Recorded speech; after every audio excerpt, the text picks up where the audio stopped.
Mana itu Yusuf Jamulair? Kalau udah meninggal, kan dia udah meninggal, diberitakan di internet. Yang harus memberikan bukti bahwa dia mencetak itu berdasarkan sebuah manuskrip itu dia, bukan saya. Mungkin ada anaknya, mungkin ada muridnya. Kan Jamulair di Indonesia juga ada. Silakan itu Jamulair yang di Indonesia. Bel itu keluarga Yusuf Jamulair yang ada di Riyadh. Mana manuskrip Abnaul Imam? Kita serahkan, kita tunjukkan kepada Kiai Imam. Kita akan lihat bersama-sama itu manuskripnya. Saya yakin tidak ada manuskrip dalam kitab Al-Kuna wal Alqab, kemudian dalam kitab Mu'jamul Mu'allifin, Hadiyatul Arifin, dalam kitab Al-A'lam Az-Zarkali dan lain sebagainya, bahwa Abu Muammar Toba ini betul-betul tidak mempunyai kitab Abnaul Imam fi Misra wa Syam. Ini kitab palsu, nggak ada sama sekali. Dia diambil dari ruang hampa.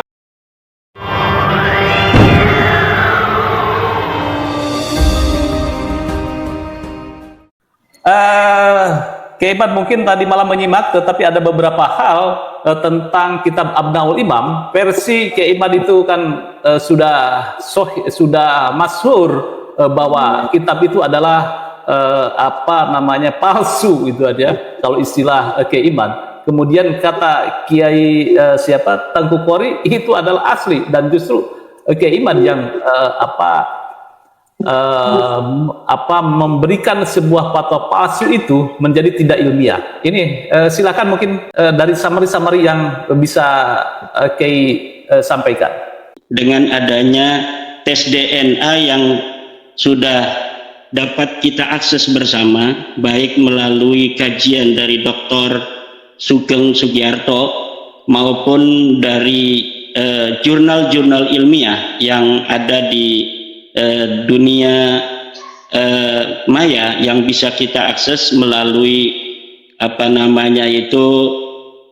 portal-portal ilmiah yang kita bisa saksikan, kita bisa baca dari hasil karya Closop, Michael Hammer dan lain sebagainya, bahwa keturunan Nabi Muhammad SAW itu sudah dikaji dan disimpulkan harus berhaplogrup C1, sementara Balawi ini G.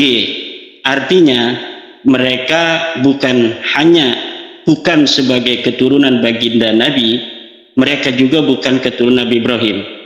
Nah, itu sebenarnya dari situlah kita harus pertama kali mengkaji dari nasab Balawi sebenarnya. Sebenarnya Dr. Ribut, Dr. Kiai Ubed, ini nasab Balawi sudah tidak layak masuk dalam kajian historis, sudah tidak layak masuk dalam kajian filologis, sudah tidak layak masuk dalam kajian ilmu nasab. Kenapa? Karena secara genetika mereka sudah qat'iyyud dilalah, bukan sebagai orang Arab, bukan sebagai keturunan Bani Hashim, bukan keturunan Ibrahim. Bagaimana mereka itu bisa menjadi keturunan Nabi Muhammad, sedangkan keturunan Bani Hashim aja bukan, keturunan Nabi Ibrahim saja bukan. Tetapi diskursus ini harus terus menjadi perhatian publik.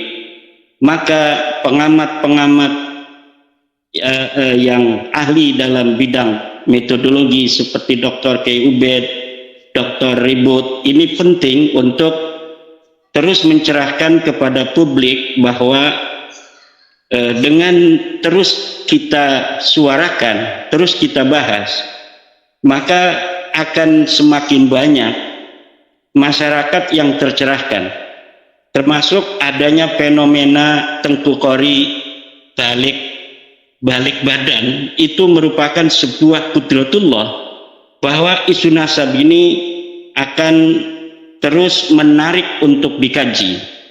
Kemarin kita lihat betapa menariknya diskusi antara seorang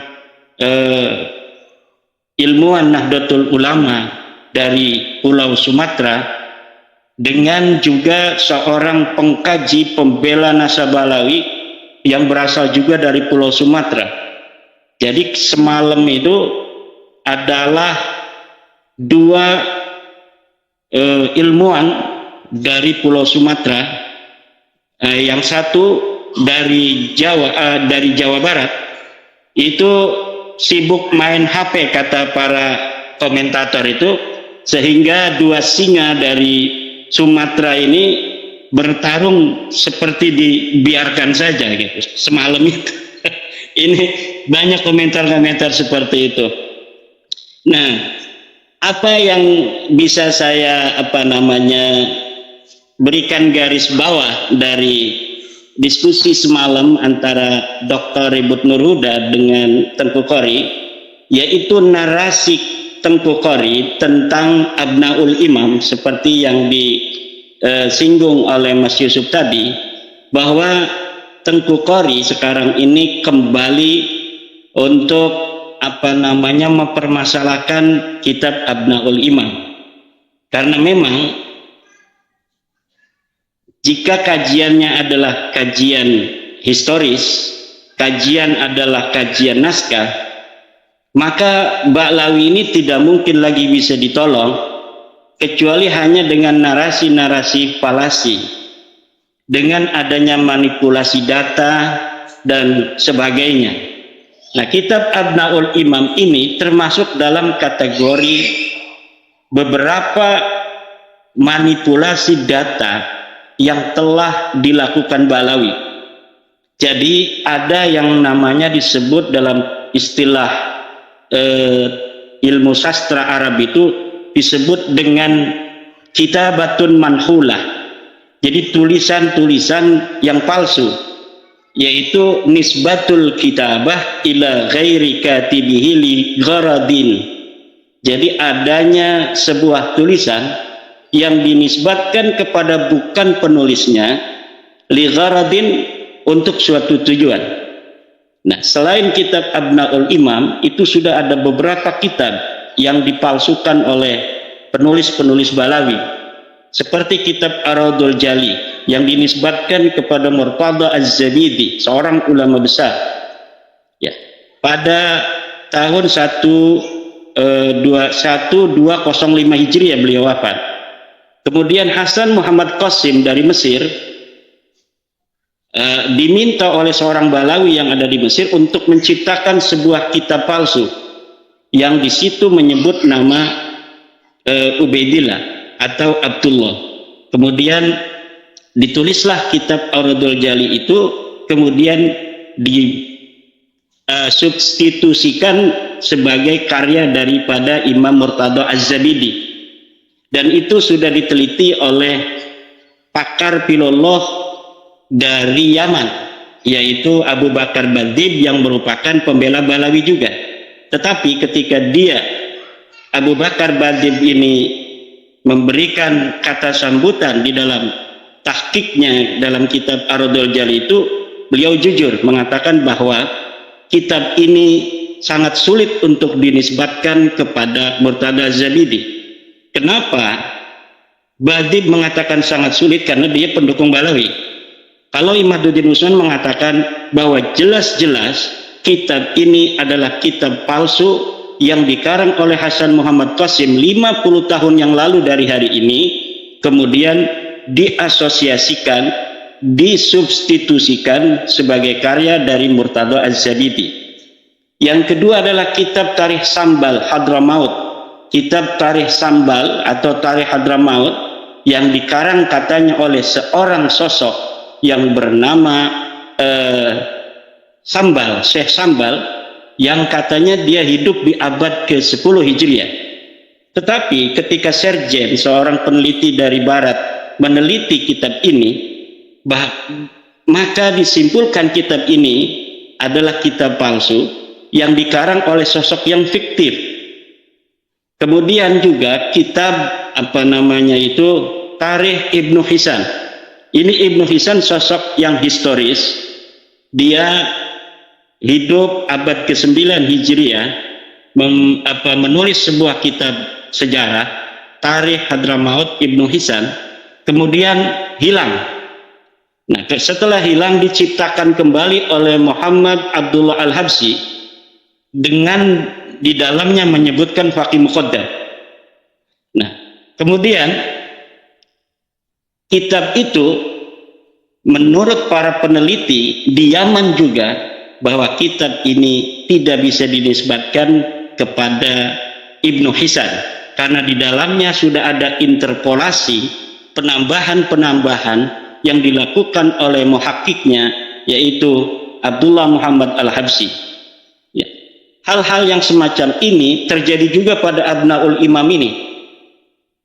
Abnaul Imam ini jelas kitab palsu yang kepalsuannya sudah diteliti oleh para ulama ahli nasab.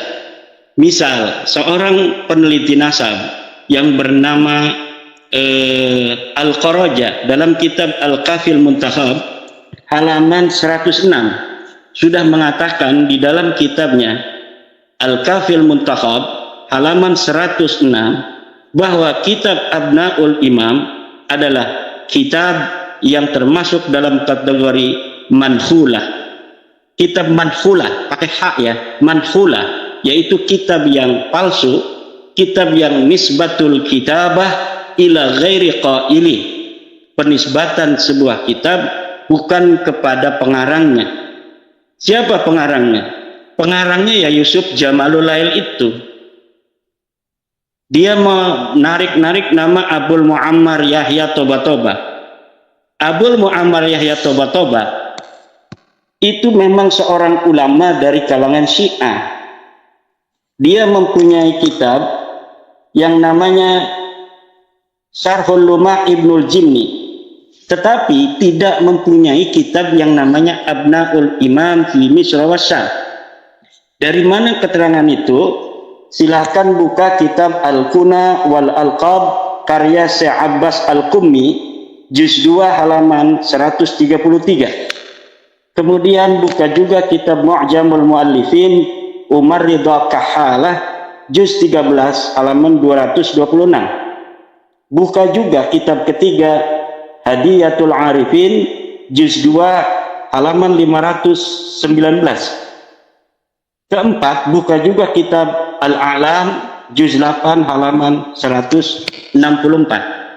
Di dalam kitab-kitab yang saya sebutkan tadi, biografi dari seorang Abul Muammar Yahya itu lengkap. Dia punya kitab apa, dia hidup kapan, kemudian punyakah dia kitab yang bernama Abnaul Imam? Tidak ada. Tidak ada berita seorang Abul Muammar Yahya bin Toba-Toba mempunyai kitab yang bernama Kitab Abnaul Imam fi Misra wa Syam. Nah, kalau misalnya pembela Balawi ingin menjadikan Abnaul Imam ini menjadi salah satu maraji', maka silahkan buktikan bahwa kitab Abnaul Imam ini memang dikarang oleh Abul Muammar. Mana manuskrip aslinya yang dimana di situ dikatakan Abul Muammar adalah sebagai penulis kitab ini? Tidak ada. Di dalam versi cetak kitab Abnaul Imam memang itu diberikan beberapa lembar contoh-contoh bahwa manuskripnya ada dipegang oleh pentahkik, dan ini contoh-contoh manuskripnya diberikan 2 lembar atau 3 lembar. Tetapi saya melihat cara menulisnya itu cara menulis yang baru, walaupun dia legok-legokkan seperti gaya khat-khat dari masa lalu. Kenapa? Karena memang praktik-praktik manipulatif dari kaum Balawi ini, algoritmanya ini saya sudah tahu. Dari versi pentahkikan, dari bagaimana kitab-kitab manuskrip yang tidak dicetak, kemudian dijadikan maraji dalam perdebatan, hanya nama, ada yang seperti itu. Ada juga manuskrip yang diberikan kepada halayak, seperti manuskrip Al-Jawharus Safaf karya Al-Khatib. Nah, tetapi sebelumnya mereka itu harus memalsukan sebuah kitab masa lalu, seorang ulama terkenal, Qiladatun Nahar misalnya. Kemudian Qiladatun Nahar ini banyak mengutip kitab Al-Jawharus Safaf ini, seakan-akan kitab Al-Jawharus Safaf karya Al-Khatib betul-betul pernah ada di masa lalu. Nah, Jadi praktik-praktik manipulatif semacam itu algoritmanya sudah nyata, terang benderang. Bahkan seorang ba'dzib yang hari ini masih hidup, kalau misalnya Ba'lawi itu betul-betul mau membuktikan kebenaran nasabnya berdasarkan kebenaran, maka seorang ba'dzib yang sering datang ke Indonesia itu akan dipakai oleh Rabita Alawiyah untuk melawan saya. Dan saya yakin ba'dzib tidak mau. Karena ba'dziblah yang mengatakan Salim bin Jindan ini terkena penyakit melankolia, yang mengarang beberapa kitab-kitab yang diasosiasikan sebagai karangan abad ke-7 Hijriah oleh Ali bin Jadid, kitab Nasab, kitab Hadis, Al-Arba'un, kitab Al-Mawahib gitu. Tetapi ditulis oleh Salim bin Jindan. Kemudian diasosiasikan ulama masa lalu, tetapi kitab-kitab ini belum dicetak. Tetapi Rumel Abbas telah memberikan beberapa fotonya ketika di Rabita Alawiyah itu. Jadi sangat ketinggalan zaman apabila pembela Balawi semacam Tengku itu kembali menjadikan kitab Abnaul Imam ini sebagai sebuah dalil hujjah ketersambungan nasab Balawi. Karena jelas kitab ini kitab manhulah. Lihat di dalam kitab Al-Kafil Muntakhab, Al-Qaraja telah mengatakan kitab Abnaul Imam ini manhulah, kitab palsu yang diasosiasikan kepada ulama masa lalu yang dikarang di hari ini oleh Yusuf Jamalul Lail. Yusuf Jamalul Lail ini di Riyadh adanya. Dia baru meninggal 3 tahun yang lalu pada bulan Ramadan. Jadi Ramadan ini sudah 3 tahun. 1443 Hijriah dia meninggal. Hari ini 1446 Hijriah. Jadi ini sudah 3 tahun. Di manakah manuskrip Abnaul Imam setelah seorang Yusuf Jamalul Lail itu wafat? Tidak akan pernah ada yang bisa untuk menunjukkannya. Kenapa? Karena memang manuskrip itu tidak pernah ada. Itu tentang Abnaul Imam. Kemarin juga Tengku itu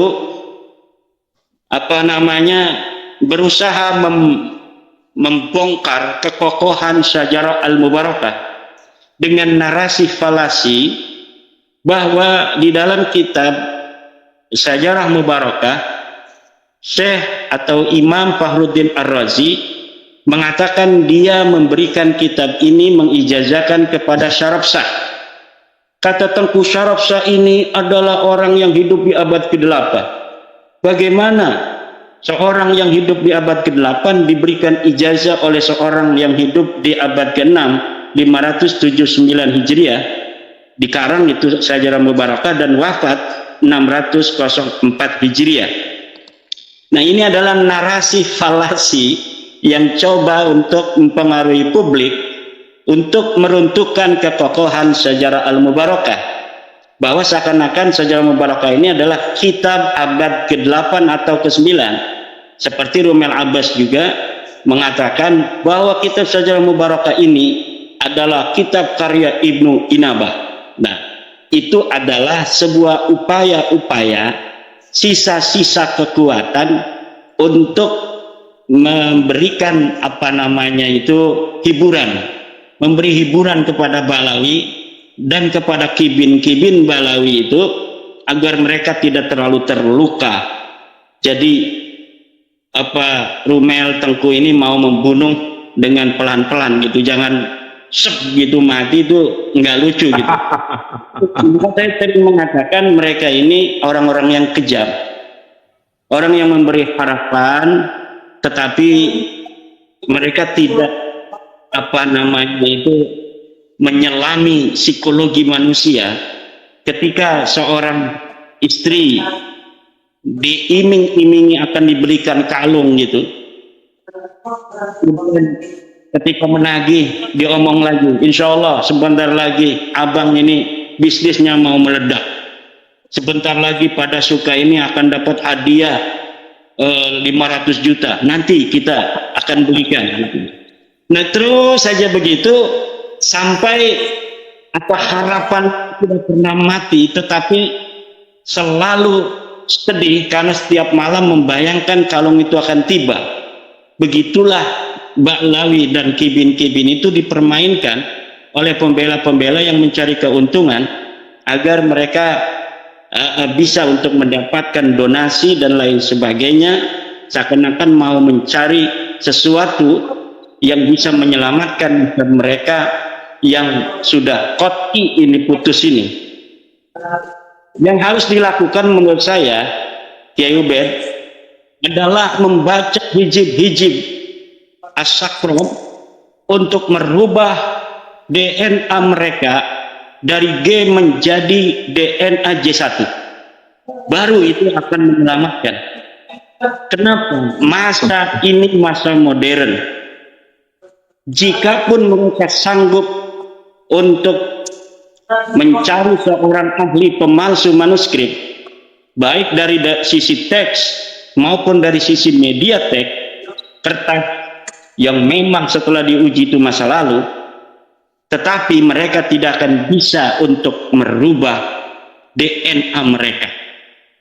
Hari ini siapa orang yang mengaku keturunan Nabi namun haplogrupnya bukan J1, haplogrupnya L atau haplogrupnya adalah G, maka mustahil dia keturunan Nabi, dan siapa yang mempercayainya adalah orang-orang yang berdosa yang harus bertobat kepada Allah Subhanahu wa taala. Nah, itu. Nah, bagaimana tentang syaraf sah itu? Nah, ini saya sampai terbawa emosi. Saya ngelihat Kiai Ubed ini kan suka bersedih gitu ya. Jadi saya kebawa oleh pengamat dari Bani Mutamakin, sehingga saya terbawa emosi juga itu. Nah, ini tentang syaraf sah itu bagaimana? Syaraf sah itu betul-betul orang yang ada di abad ke-6 Hijriah. Bagaimana saya dapat membuktikan bahwa syaraf sah yang ditulis oleh seorang yang bernama Imam Fakhruddin Ar-Razi dalam kitab Syajarah Mubarakahnya, bahwa dia adalah orang yang betul-betul hidup di abad ke-6. Silakan lihat kitab Umdatul Talib Al-Kubra halaman 225. Di dalam kitab Umdatul Talib Al-Kubra itu sudah ditulis silsilah dari syaraf sah. Dia adalah keturunan Nabi Muhammad SAW yang ke-17, ke-18 lah, ke-18 dari Ali Al-Uraidi. Kitab Umdatul Talib halaman 226. Nah, siapa Imam Fakhruddin Ar-Razi? Imam Fakhruddin Ar-Razi adalah keturunan Abu Bakar Siddiq ke-16. Jadi generasi dari Ali bin Abi Thalib yang ke-17 atau Nabi yang ke-18 itu masih bisa untuk bertemu dengan generasi yang sesudahnya. Saya misalnya generasi yang ke-10, dari kakek ke-10 saya. Anak saya itu yang bertemu saya kan generasi yang ke-11. Jadi orang yang masih berbeda satu generasi, dua generasi, itu masih bisa bertemu. Memang saya tidak bisa untuk mencari wafat pasti kapan tahun syaraf sah itu, tetapi dari sisi silsilah itu dapat dibuktikan bahwa syaraf sah adalah keturunan ke-17 dari Sayyidina Ali, sedangkan Fakhruddin Ar-Razi adalah keturunan yang ke-16 daripada Abu Bakar As-Siddiq. Abu Bakar As-Siddiq dulu dengan Sayyidina Ali bertemu, kemudian keturunannya ke bawah Imam Fakhruddin Ar-Razi, keturunan ke-6 Abu Bakar Siddiq bertemu dengan keturunan Sayyidina Ali yang ke-17. Jadi ini matching kan. Jadi tidak bisa itu Tengku menggunakan narasi falasi untuk membuat orang ragu terhadap kekokohan Syajarah Mubarakah. Beda Syajarah Mubarakah dengan Abnaul Imam itu. Abnaul Imam itu manuskripnya hanya dimiliki oleh Balawi sendiri. Yusuf Jamalulain ini seorang Balawi. Dia menemukan kitab katanya sendiri, katanya dari seorang Al-Warraq dari Aleppo, dari Leb gitu kan. tanpa ada orang yang bisa untuk mengakses di mana kita kalau mau melihat manuskripnya. Berbeda dengan Sajarah Mubarakah, manuskripnya independen, ada di perpustakaan Masjid Jami di Sultan yang ada di Turki. Nomornya tercatat, kapan kita bisa melihat itu tidak bayar lagi, paling kita naik kapal saja ke sana, sampai sana kita masuk, tinggal daftar, dan siapa saja bisa untuk memverifikasi betul apa tidak ada manuskrip Sajarah Mubarakah itu di Turki. Semua bisa. Kalau Abnaul Imam ini tidak bisa, karena ini kitab palsu, kitab yang betul-betul palsu. Dan saya kalau mau menulis kepalsuan-kepalsuan Balawi, kebohongan-kebohongannya, kedustaan-kedustaannya, itu mungkin tidak cukup 700 halaman seperti dalam ulama Nusantara menggugat nasab palsu. Kita membutuhkan 2000 halaman untuk memberitahu kepada masyarakat tentang bagaimana algoritma kepalsuan yang dibikin oleh Balawi dalam naskah-naskah mereka. Jadi betul-betul kalau misalnya kita ini mau berpikir sedikit saja, mau membaca saja, kemudian memverifikasinya, baca misalnya kitab saya atau buku saya, kemudian memverifikasi sendiri, ini omongan-omongan Kiai Imad ini betul enggak? Seperti yang tadi saya sebutkan itu, Umdatul Talib halaman 226, di situ ada nasab syaraf sah, kemudian bisa untuk diteliti oleh kiai-kiai. Abul Muammar tidak mempunyai kitab Abnaul Imam, bisa diteliti, sedangkan buka dalam kitab Al-Kuna wal Alqab, kemudian dalam kitab Mu'jamul Mu'allifin, Hadiyatul Arifin, dalam kitab Al-A'lam Az-Zarkali, dan lain sebagainya. Bahwa Abul Muammar Toba ini betul-betul tidak mempunyai kitab Abnaul Imam fi Misra wa Syam. Ini kitab palsu, nggak ada sama sekali. Dia diambil dari ruang hampa.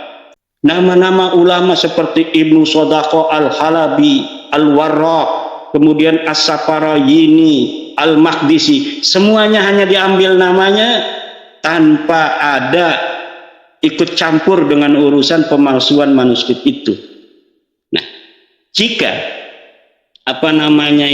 ingin membantah, maka pembela nasab Balawi harus menghadirkan manuskrip di mana Abnaul Imam itu dicetak. Jadi dia harus mengambil manuskripnya, ini manuskripnya sesuai dengan versi cetaknya. Kalau tidak seperti itu, maka narasi dari Al-Qarraja, seorang ahli nasab yang telah mengarang kitab Al-Kafil Muntakhab, bahwa itu kitab manhulah, kitab palsu, betul. Bahwa Imaduddin Utsman yang mengatakan Abdul Imam adalah kitab kreasi manipulatif dari Balawi, betul, sebelum ada yang mengatakan sebaliknya. Ya, demikian. Dan sebenarnya banyak sekali bagaimana kita bisa membuktikan Sajarah Mubarakah adalah kitab yang ada di abad ke-6 Hijriah, dan bahwa pengarangnya adalah seorang yang bernama Imam Fakhruddin Ar-Razi, seorang ahli sunnah wal jamaah dari madhab Syafi'i dan akidah ahli sunnah wal jamaah. Mungkin ini perlu dielaborasi oleh Kiai Dr. Ubed ini. Sementara demikian dari saya, Mas Yusuf. Dr. Ribut, terima kasih.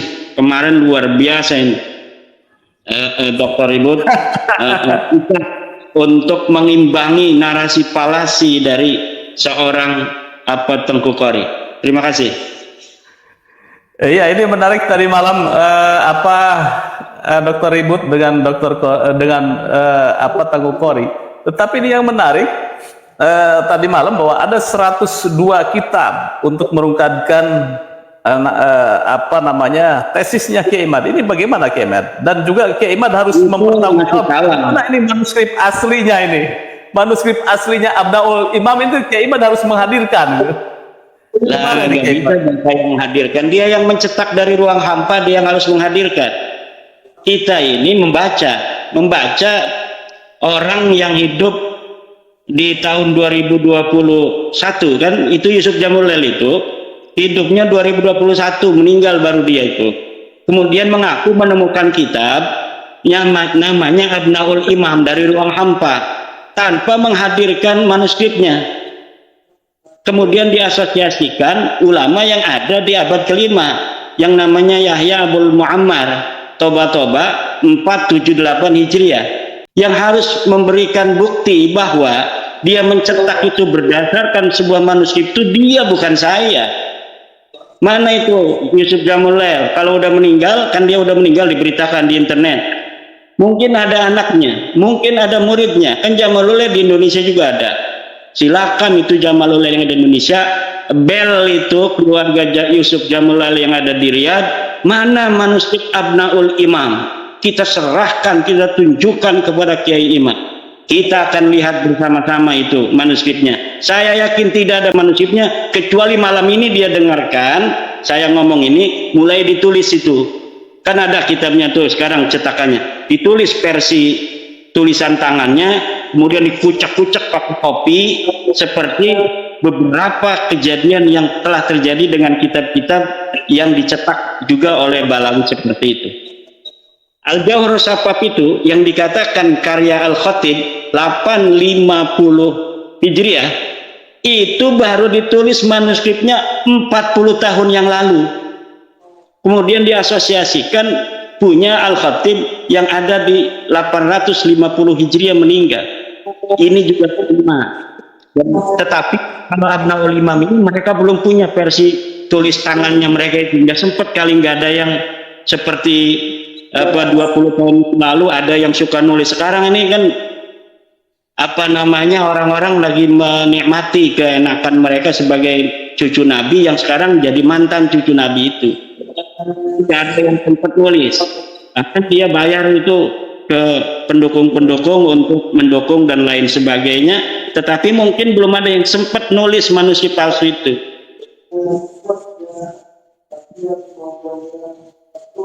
Oke. Nah, mengenai kitab, nanti katanya kitabnya Tengku ada 100 berapa?